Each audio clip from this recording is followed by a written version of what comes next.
Estamos, irmãos, querido Deus e Pai, estamos aqui na Tua casa de oração, Senhor, neste culto de ensinamento. Pedimos a Tua bênção em favor do Teu servo, Pastor João. Senhor, usa ele nas Tuas mãos, Senhor, para trazer a Tua palavra, o Teu ensino, Senhor, para a Tua igreja, para a Tua noiva. Revelando, Senhor, dando a Tua graça e a sabedoria do alto, Senhor. Nos abençoa nesta noite. É o que nós lhe pedimos no nome de Jesus. Amém. A paz do Senhor a todos. Quero aproveitar que os irmãos estão em pé e vamos fazer leitura na palavra de Deus. Já foi lido na leitura introdutória, mas vamos repetir, que é o assunto de hoje, Mateus capítulo 6, versículo 19 ao 21. Vamos tratar sobre o tesouro no céu. Tesouro no céu. Mateus capítulo 6, versículo 19 até o 21. Diz assim: Não ajunteis tesouros na terra, onde a traça e a ferrugem tudo consomem, e onde os ladrões minam, ou arrombam, em outras traduções, e roubam. Mas ajuntai tesouros no céu, onde nem a traça, nem a ferrugem consomem, e onde os ladrões não minam, nem roubam. Porque onde estiver o vosso tesouro, aí estará também o vosso coração. Pode se assentar. Agradeço a Deus por mais uma oportunidade, de poder compartilhar com os irmãos a palavra de Deus. Obrigado aos obreiros. A presença de vocês realmente é um incentivo para cada um de nós, além de uma responsabilidade, Tem homens de Deus aí que sabem bastante e a gente fica um pouco mais nervoso. Mas Deus vai dar graça, viu? Fiquem orando por nós. E vamos indo aqui, vamos vendo o que Deus vai falar. A gente se prepara, mas se não tem a graça de Deus, nada sai. Não é? Então é Deus que está no controle. E conforme vamos andando, creio que Deus vai abençoando e vai falando conosco, e abençoando o Alex do som ali. Depende de quando ele troca as baterias aqui, e o negócio vai indo.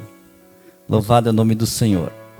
Meus irmãos, então nós vamos dar continuidade neste assunto, o Sermão do Monte. Já tem sido tratado aqui muitos assuntos de bastante relevância para a nossa vida cristã, sobre jejum, o evangelista Pedro tratou,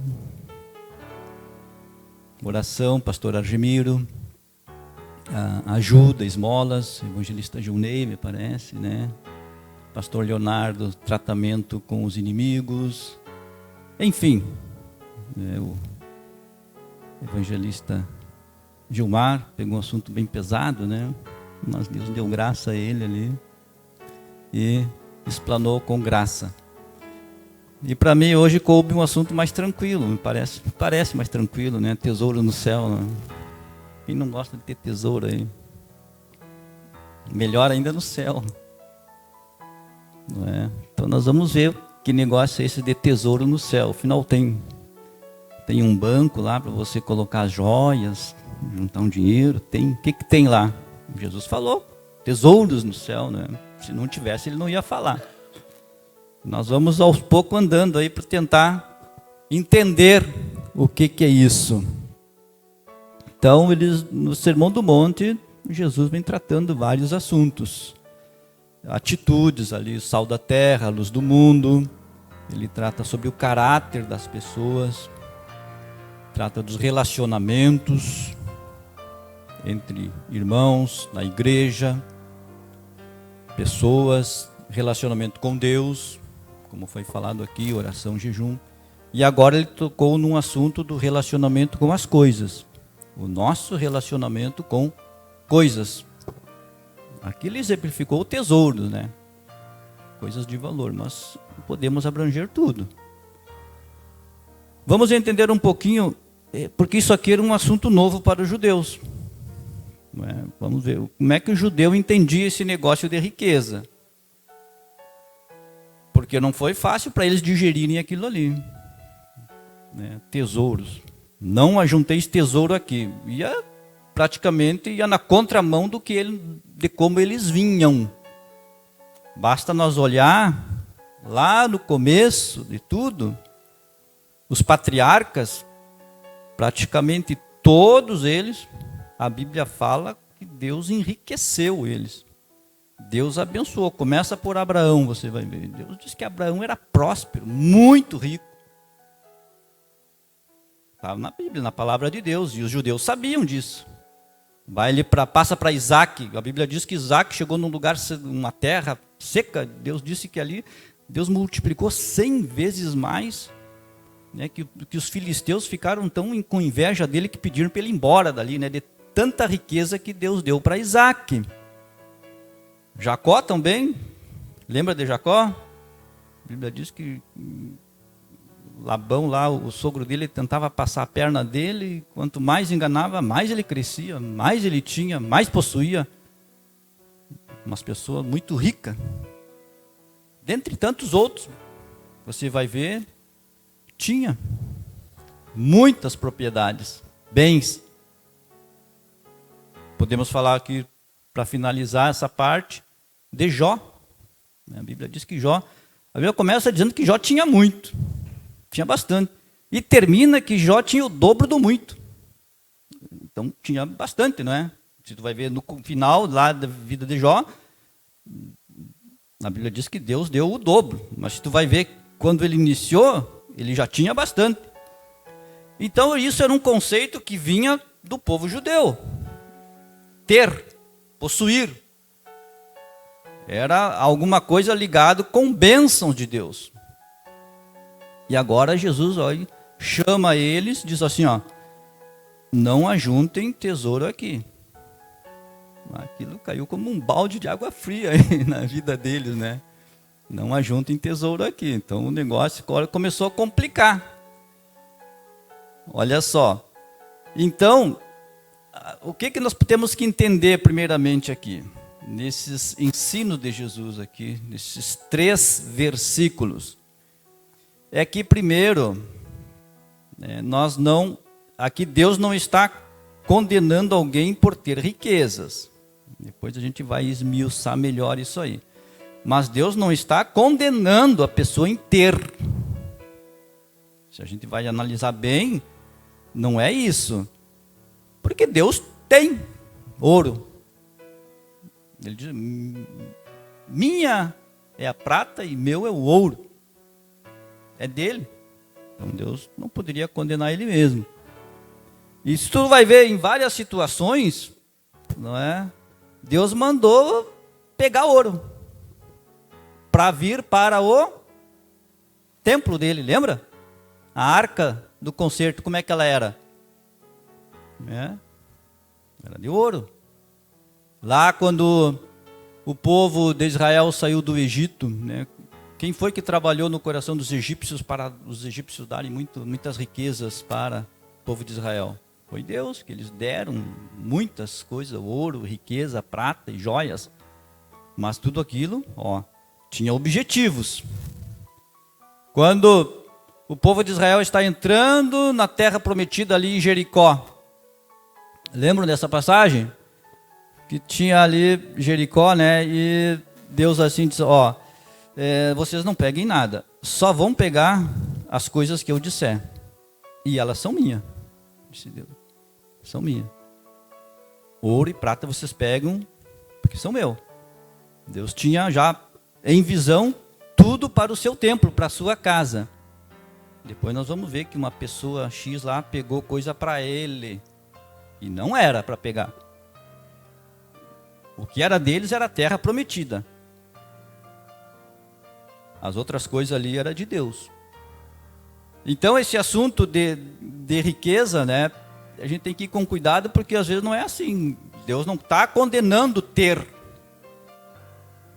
O tratamento aqui nesses versículos é do relacionamento nosso com as coisas. Como nós lidamos com isso, como nós tratamos, em que lugar isso está na nossa vida. Como nós estamos agindo com relação a este assunto. Isso no Antigo Testamento. E no Novo, como é que nós vemos? Da mesma maneira.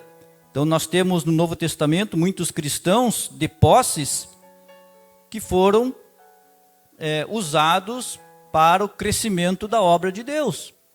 Quando você vê ali em Atos dos Apóstolos, capítulo 16, você vai ver que o apóstolo Paulo relaciona muitas mulheres ali, né? É o capítulo das mulheres que ajudam na obra de Deus. Muitas. Ele fala que muitas cooperam, que muitas ajudaram, que muitas hospedaram ele. Então, pessoas que tinham riquezas, tinham posses, mas sabiam utilizar essas riquezas, esses bens, para um proveito bom.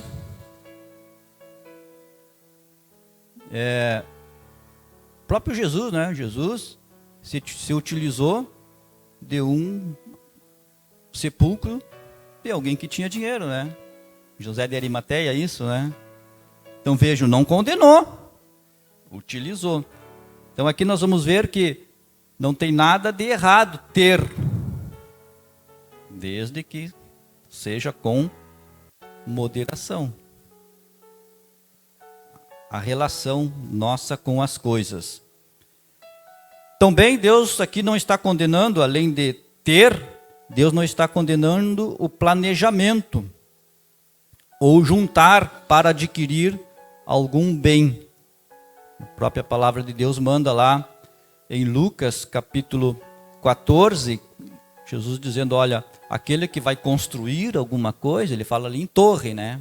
Mas, de forma geral, aquele que vai construir, primeiro tem que ver se tem condições de terminar a construção. Isso fala de quê? De planejar alguma coisa. Então eu não posso juntar dinheiro para ter uma casa. Não, a Bíblia diz que deve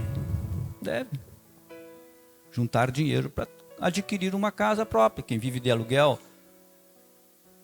Ah, pastor, eu quero trocar de carro ano que vem. Começa a te planejar, não é?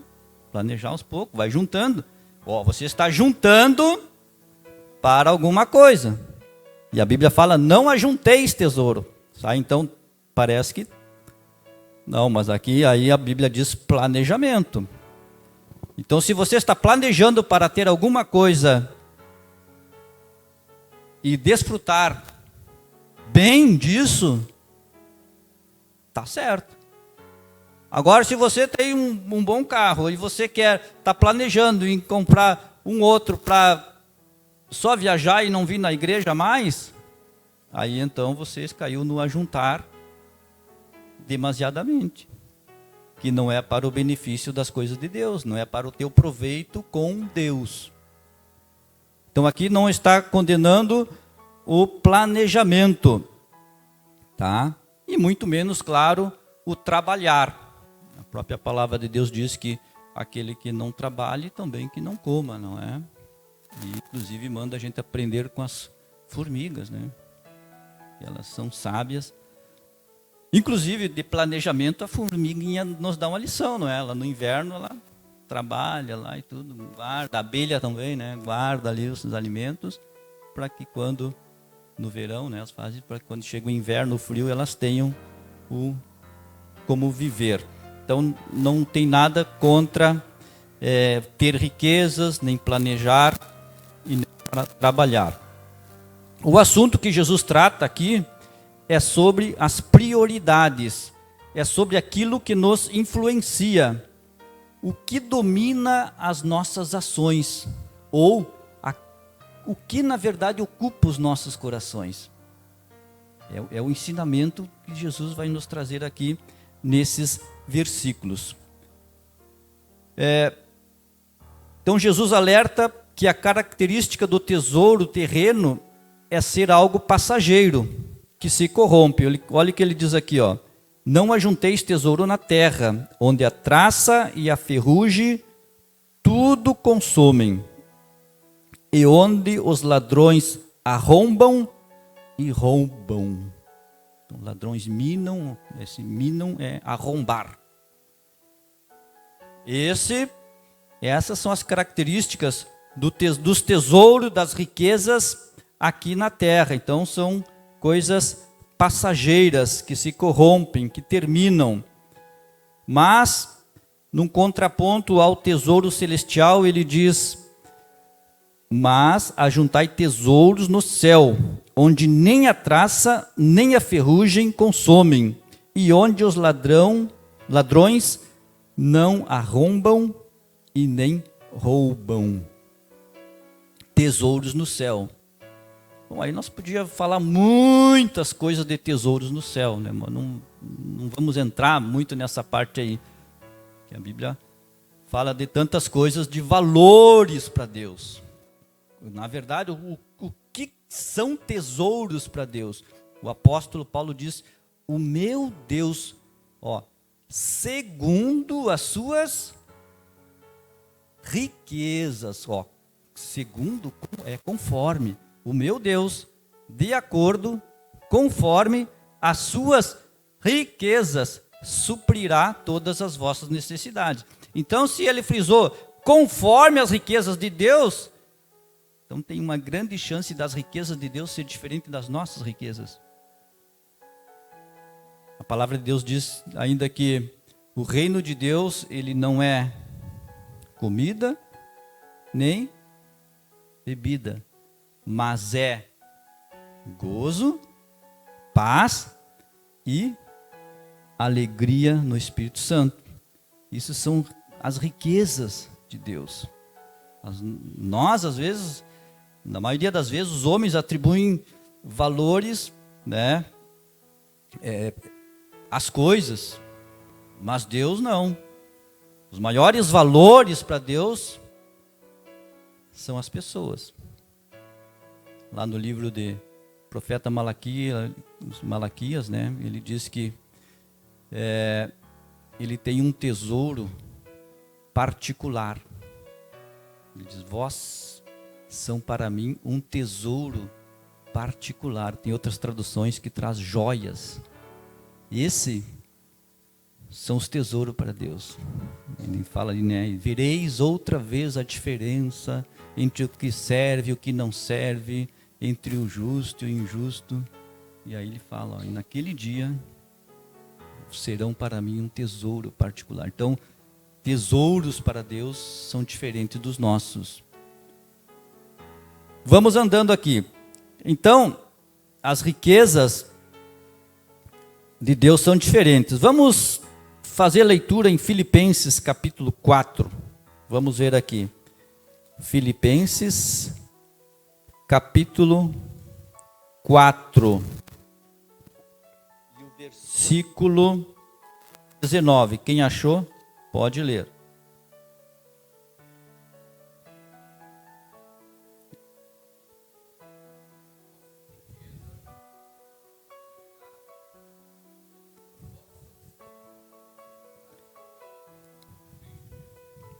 Muito bem, então como nós falamos aqui, o meu Deus, segundo as suas riquezas, Ele vai suprir tudo. Pode ficar tranquilo. Agora vamos ler Apocalipse, quer ver? 22. Opa! Ele já se antecipou, antes que termine a bateria, ele já veio trocando. Vamos lá? Apocalipse, capítulo 22, olha lá no finalzinho das Escrituras, e o versículo 12, 22, e o versículo 12. E eis que cedo venho, e a minha recompensa, o meu galardão, disse aqui Jesus, está comigo, para dar a cada um segundo a sua obra. Então, valores para Deus, riqueza para Deus. Então, o galardão, a recompensa, não sei o que é. acho que não é um punhado de moeda de prata que nós vamos receber no céu. Não é? Acho que não. Esses galardões são outras coisas. Mas eu sei que você vai receber um galardão. Glória a Deus. Ah, pastor, é uma mala de dinheiro? Pô, não sei onde é que tu vai gastar lá no céu o dinheiro. Por isso que eu acho que não é. E ter que vir aqui na terra para gastar, eu não quero vir. Quero ficar lá. Então, o galardão, a recompensa, né? Então nós estamos vendo aqui as riquezas de Deus são diferentes das nossas riquezas. Mas está com Ele. Se está com Jesus, está garantido, ninguém rouba, viu? Ele diz, ó, o meu galardão. Interessante que ele diz, eu estava lendo essa palavra e me tocou um negócio aqui. Ele diz, o meu galardão, ele fala, viu? Ele diz que o galardão é dele. A recompensa é dele. Só que ele pega essa recompensa que é dele e dá para nós. Porque ele diz o meu. Porque ele poderia dizer, e o galardão de cada um de vocês está comigo. Ele diz, não, o meu galardão, é isso que ele fala, né? Português aqui.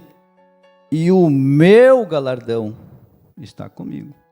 A recompensa que ele tem na cruz, na obra redentora, que ele ganhou, que ele conquistou, que é dele, por amor, ele dá para nós quando nós chegar aquele dia lá. Glória a Deus, veja a importância de permanecer fiel nos caminhos de Deus. Então, sobre riqueza, vamos ver aqui. A Bíblia fala em dois aspectos de riqueza. Primeiro, um aspecto positivo. Positivo das riquezas é que é o resultado de uma vida abençoada por Deus. E os valores são para servir a Ele e aos seus propósitos. Então, Deus abençoa alguém, nós vimos aqui, né? Homens abençoados, mulheres abençoadas, e que usaram para o benefício de alguém, para ajudar alguém, ou na obra de Deus, ou alguém que está necessitado, enfim. Quando você vê lá no livro de Reis, capítulo 4, foi até pregado no Fronteira para Cristo, né? A mulher sunamita, lembra? Que a Bíblia diz que ela era rica. E ela usou aqueles recursos terrenos que ela tinha para abençoar o profeta. Eu tenho visto que é um homem de Deus, vamos fazer então, vamos investir, vamos gastar, vamos fazer um quarto, vamos fazer uma casinha para ele, vamos arrumar tudo. Ela investiu em coisas boas. Então, tem um resultado positivo. E tantas outras nós podíamos citar aqui, né? Já falamos um pouco aí das cooperadoras do ministério do apóstolo Paulo, que ajudaram muito na obra de Deus. A Bíblia fala, tem uma carta no Novo Testamento que o apóstolo Paulo escreve a um homem chamado Filemão, que era rico, né, um fazendeiro daquela época, e a Bíblia diz ali que o apóstolo Paulo escreve para ele, olha, trata bem nosso irmão Onésimo, que era um escravo aí, agora ele mudou, ele se converteu aqui na prisão e tal, recebe ele como irmão, dá tudo o que ele precisa, não deixa faltar nada para ele, quando eu chegar aí eu te pago. Então vejam, o apóstolo Paulo orientando aquele homem a usar os recursos da terra que ele tinha, as posses, os bens, para auxiliar alguém que está em necessidade. Então, o aspecto positivo que a Bíblia traz sobre a riqueza. Mas também tem o negativo. Então, é quando a riqueza vira propósito de vida. Aquela pessoa que tem e quer ter mais. Possui já e ainda corre atrás, dia e noite, não tem limites e se torna o objeto de ganância dessa pessoa. Então, de orgulho e altivez. Vamos ler Salmo 39 e verso 6. Quem achou, Quem encontrou pode ler Salmo 39 e o verso 6.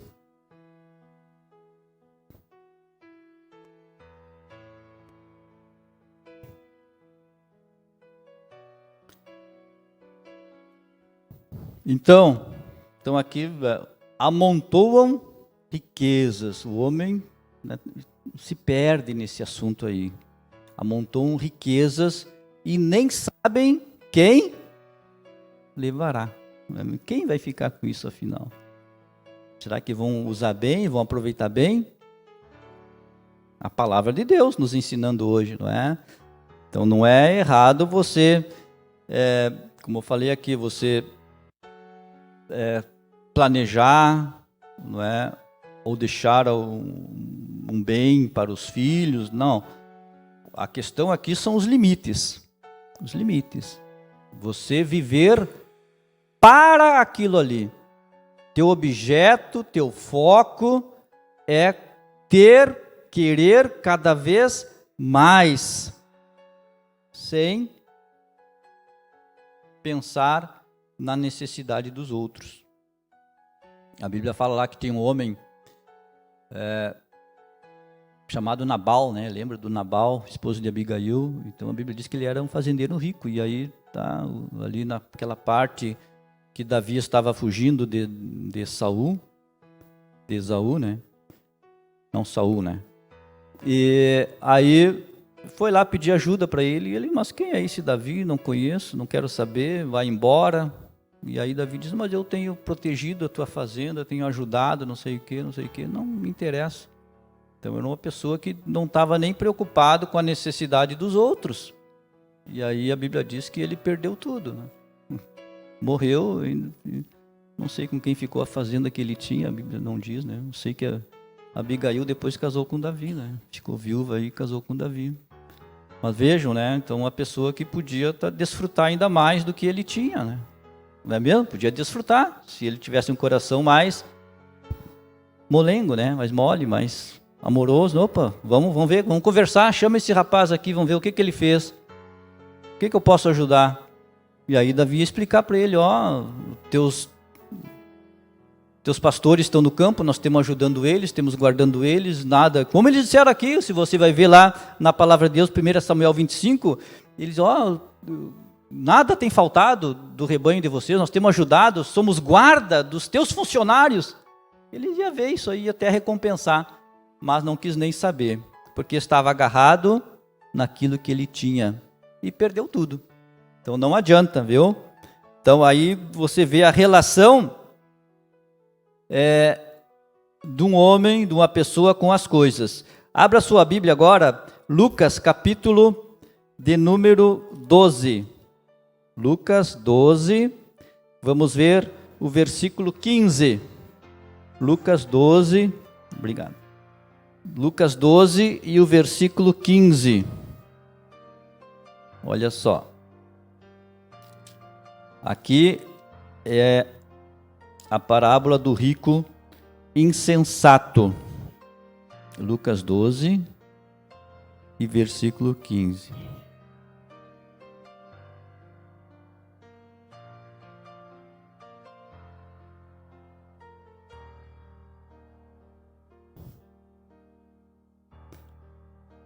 E aí ele segue dizendo, vou ler aqui.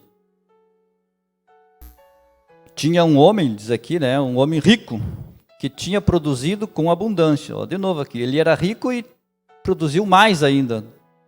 Agora, 17. E dizia ele entre si, que farei? Não tenho onde eu recolher os meus frutos. E aí segue dizendo, vou fazer isto, vou derrubar os meus celeiros, edificar outros maiores, e ali recolherei todas as minhas novidades, os meus bens. E vou dizer à minha alma, tens em depósito muitos bens para muitos anos, descansa, come e bebe em folga. Olha só, tudo que ele fala aqui é tudo em volta dele, não é mesmo? Tudo em volta dele, ó. Arrazoava entre si, dizendo, que farei? Não tenho onde recolher os meus frutos. Os meus. Começou ali. Os meus frutos dele. Nem Deus apareceu aqui no começo, né? Os frutos que Deus me deu, as bênçãos que Deus me deu, o fruto que a terra produziu com a chuva que Deus enviou, nada disso. Aqui os meus frutos. E disse, farei isso, né? Eu farei. Aqui é sujeito oculto, né? Eu farei isso. Derribarei os meus, de novo, meus celeiros, e vou fazer outros maiores, e ali recolherei todas as minhas novidades. É tudo dele, né? Tudo envolvido ali com o umbigo dele, em volta dele mesmo. Só os meus frutos, meus celeiros, minha propriedade, tudo em volta dele, né? Tá pequeno? Vou aumentar. E vou dizer de novo, dizer a minha alma. E aí segue aqui, né? Aí Deus só chega lá no fim. Na história desse homem aqui, Deus só chega no fim. E chega justamente para cobrar. Ó, é o seguinte, ó. Tu tá só envolvido contigo, tu já tem bastante, começou rico, aumentou e viveu só para ti. Onde é que eu estou na história? Vejam, a vida dele, o foco dele, o objetivo dele, tenho, então aumentou, eu vou aumentar mais ainda, vou derrubar os meus celeiros, vou construir mais, e se tivesse aqui, Jesus poderia ir mais à frente, e garante que ele ia aumentar de novo, ia derrubar de novo, assim, e muitas pessoas aí fora, irmãos, não é que vão atrás de uma coisa e aí vão atrás de outra, e às vezes vão enganando um, vão enganando o outro, e vão passando a perna em muita gente, pela ganância do coração, porque não tem Deus no coração. Então tudo estava envolvido ali com esse homem, o perigo das riquezas. Vejam, então que Deus nos ajude, não é? A guardar o nosso coração e a nossa mente. Vamos ver agora aqui rapidamente o perigo das riquezas. Então, esse assunto que Jesus traz aqui é exatamente sobre isso, né? O perigo das riquezas. Primeiro, ela rouba o coração. A palavra de Deus diz em Provérbios 23 e versículo 26, diz: Filho meu, dá-me o teu coração. A palavra de Deus, quando trata em coração, muitas vezes é o símbolo da vida. Então nós devemos guardar, sobretudo, o coração, porque dele é que procedem os maus pensamentos, como disse Jesus. Então, as riquezas às vezes querem ali roubar o nosso coração, entrar nas intenções de cada um de nós, mudar os objetivos, mudar a nossa caminhada. A palavra de Deus diz no Salmo 37, verso 5, entrega a tua vida, ou o teu caminho ao Senhor, confia nele, e o mais ele tudo fará. Deus faz tudo, mas precisamos guardar o nosso coração e não deixar o inimigo colocar qualquer semente de ganância em nossos corações. Depois, além de roubar o coração, o perigo da riqueza, ela pode roubar a visão espiritual do crente. Então, o alvo de cada crente, eu creio que a maioria, ou a totalidade dos crentes, é entrar no céu. Eu acho que todos nós queremos isso aí, entrar no reino de Deus. Então, um dos objetivos do inimigo é mudar esse nosso foco. Estamos caminhando, estamos andando, nos esforçando, mas vem o inimigo e apresenta alguma coisa ali para nós. E aí a gente cai justamente nessa armadilha. Então veja o que nós falamos ali no início, né? Lá na entrada da terra prometida, a Bíblia fala que tinha um homem chamado Acã. Lembram do Acã? Alguém já ouviu falar, né? Acã era um homem de Israel, que ele nasceu no deserto, ele é da geração que nasceu no deserto, então ele ia entrar na terra prometida. Na verdade, ele já estava ali, já estava dentro da terra, né, prometida, estava em Jericó já, né, perto de Jericó, porque só Josué e Caleb, que saíram do Egito, estavam entrando, e o resto tudo morreu, e Acã nasceu no deserto. Então, veja, o Acã tinha tudo para herdar a terra, não é mesmo? Tinha tudo. Quantas provas ele deve ter passado no deserto? Quantas dificuldades ele deve ter enfrentado, né? Sol, tempestades, algumas necessidades, muita coisa ali, 40 anos, não sei qual idade ele tinha aqui, mas pelo jeito era maduro já, né? Porque a Bíblia diz que tinha tendas e filhos. Mas Acã foi enganado. Deus disse, não peguem nada lá de Jericó, é maldito tudo aquilo lá. As coisas que pegarem é só para o meu templo. E a Bíblia diz que Acã pegou ouro, pegou uma capa babilônica, né? Aí o que aconteceu com ele? Ele não herdou a terra prometida. Então ali estava chegando, estava entrando na terra, estava no finalzinho. Talvez muitas provações ele tenha vencido, mas caiu na tentação da ganância, da riqueza. Que Deus nos ajude, né, e nos dê graça, que não venhamos a trocar ou perder o direito de entrar na terra prometida por coisas terrenas. O inimigo, ele é astuto, ele vai apresentar justamente aquilo que nós às vezes estamos necessitados. Justamente, Jesus estava com fome, depois ali do jejum do deserto, né? Chegou Satanás e ofereceu para ele pão. Mande que essas pedras se transformem em pão.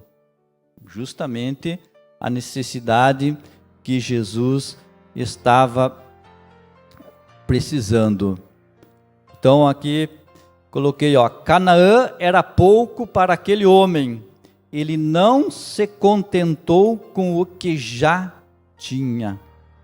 Hoje ele já tinha muita coisa, né? Tinha família dele, os antepassados dele saíram da escravidão. Deus estava dando uma nova vida, livre para eles, saindo do deserto, para uma terra boa, frutífera, fértil. Poderia construir a sua vida ali, fazer o seu patrimônio ali, criar seus filhos, ver os seus netos, e aí se vendeu. Caiu na armadilha do inimigo. Ganância, riquezas terrenas. E a Bíblia diz então que eles, né, foram mortos por conta disso. Deus mandou ali, falou para Josué matar ele e alguns da sua família também. Então, primeiro nós vimos que ele rouba o coração, depois rouba a visão espiritual. E também eles roubam as coisas deste mundo, as riquezas, roubam a fé em Deus, rouba nossa fé. Vamos ler lá Apocalipse capítulo 3 e o versículo 17. Quem encontrou pode ler, por favor.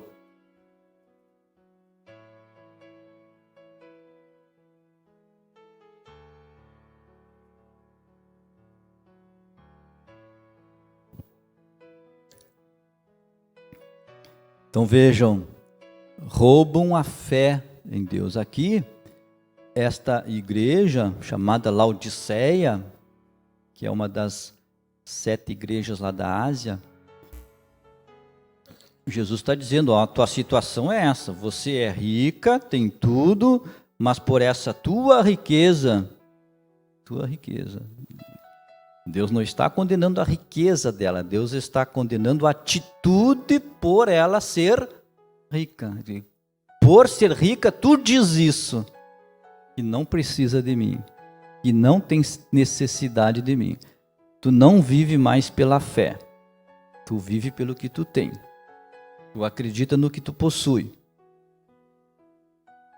É pesado, né? Para eles, né? Era para depender de Deus.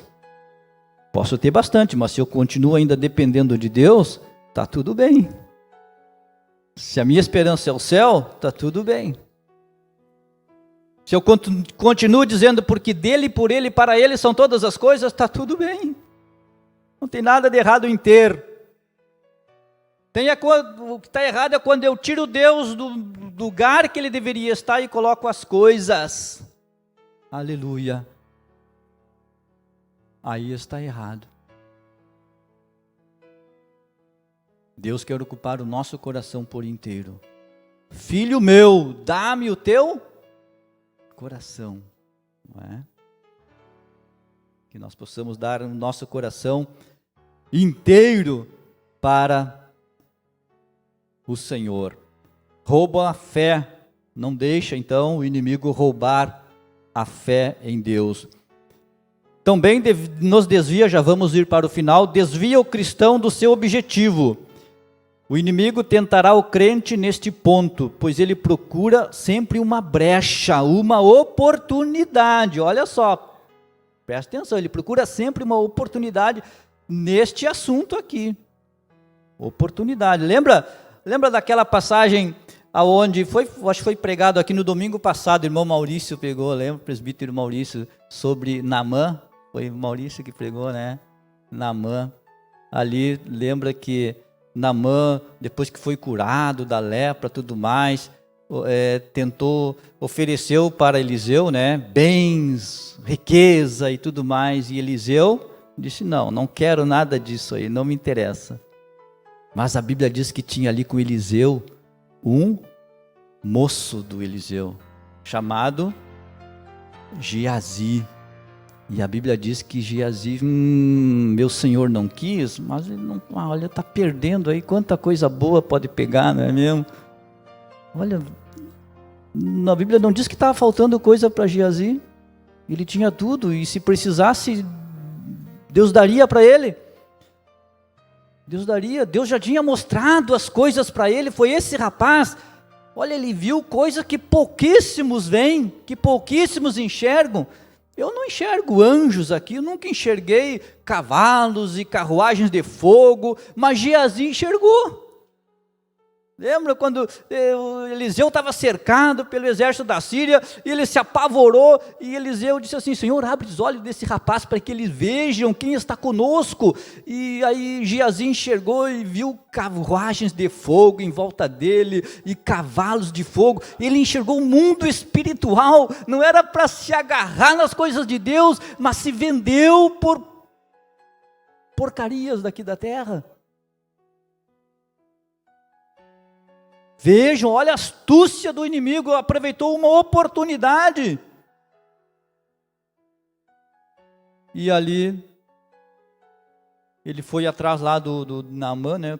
Muitos conhecem a história, e aí inventou uma história lá e pegou as coisas, ouro e não sei mais o que, e prata e bababá, e voltou aí, Eliseu disse, agora a lepra que estava nele, vai pegar em ti.